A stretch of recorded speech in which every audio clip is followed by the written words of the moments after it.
आइए देखते हैं इम्यूनोकिड्स च्यवनप्राश ड्रॉप्स को कैसे देना चाहिए अपने बच्चों को। अगर आप पहली बार इस बॉटल को यूज़ कर रहे हैं, इस बॉटल को खोल रहे हैं, तो इसके कैप में लगा जो नोज़ल है उसी से इस बॉटल को खोल सकते हैं, जैसे कि आप आई ड्रॉप या ईयर ड्रॉप्स वाली बॉटल को खोलते हैं।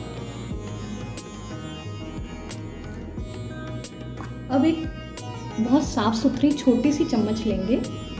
ये चम्मच आप प्लास्टिक की भी ले सकते हैं, स्टील की भी ले सकते हैं, या फिर सिल्वर यानी चांदी की भी ले सकते हैं। ध्यान रखने की बात यह है कि इसके जो एंड्स हैं वो शार्प नहीं होने चाहिए, क्योंकि ऐसे होंगे तो बच्चे को लगने के चांसेस होते हैं, क्योंकि ये ड्रॉप 6 महीने से लेकर 16 साल तक के बच्चे को दी जाती है। तो अगर बच्चा छोटा है तो उसको लग सकती है। साफ चम्मच लेंगे। अगर प्लास्टिक और स्टील की ले रहे हैं तो जब हम ड्रॉप डालेंगे एज इट इज़ बच्चे को दे देंगे। पर अगर आपके पास चांदी की चम्मच है, अलग से लाने की ज़रूरत नहीं है। अगर आपके पास है चांदी में तो आप उस पर मेडिसिन डालने के बाद थोड़ी देर रख सकते हैं, 5 to 10 मिनट्स रखेंगे, उसके बाद उसको देंगे। और जितनी देर आप मेडिसिन रख रहे हैं उतनी देर ये ध्यान रखें कि वो जो है मेडिसिन वो ख़राब ना हो, उसके ऊपर कोई चींटी या कुछ भी आए नहीं, उसको कवर करके रखें।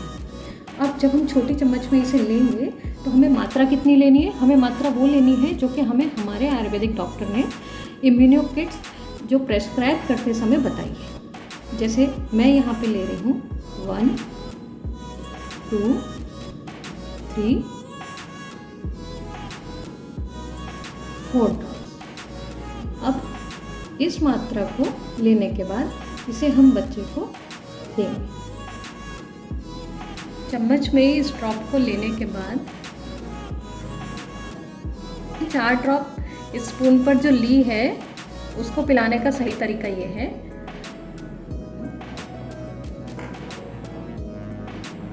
इस तरीके से आप अपने बच्चे को पिला सकते हैं। छोटा बच्चा है तो चम्मच उल्टी करके जीभ पे लिख कर आ सकते हैं। और अगर बच्चा 2 साल से छोटा है, जिसको ज़्यादातर 1 या 2 बूंद ही दवा पिलाने के लिए बताई जाती है, तब आप इसे फिंगर टिप की मदद से भी पिला सकते हैं। अपनी एक उंगली पर 1 ड्रॉप इसका रखेंगे और उसके बाद टंग बाहर कराएंगे, जैसे शहद चटाते बच्चों को, ऐसे जीभ पर इसको पिला सकते हैं। इस तरीके से च्यवनप्राशन बच्चों को कराना चाहिए। ध्यान रखें, बच्चों को दवा की इस खुराक को देने के बाद तुरंत ही कुछ भी खाने या पीने को ना दें।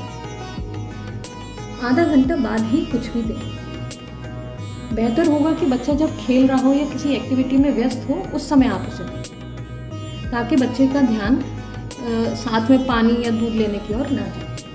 इसे सुबह के समय देना ज़्यादा लाभकारी। महीने में एक बार पड़ने वाले पुष्य नक्षत्र या फिर च्यवनप्राशन तिथि पर अपने बच्चे को बिना भूले च्यवनप्राशन ज़रूर कराएं। ये डेट्स आपको व्हाट्सएप सपोर्ट ग्रुप्स के माध्यम से हर महीने दी जाती है। इससे संबंधित और कोई अगर आपके सवाल हों, वैसे तो आपको लीफलेट में पूरी जानकारी दी जाती है।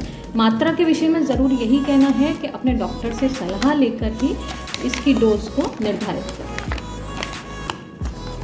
इस लीफलेट में दी गई सारी जानकारी के अलावा भी अगर आपको कोई संशय हो तो आप सपोर्ट ग्रुप के माध्यम से या फिर हेल्पलाइन नंबर पर आप कॉल करके बात कर सकते हैं।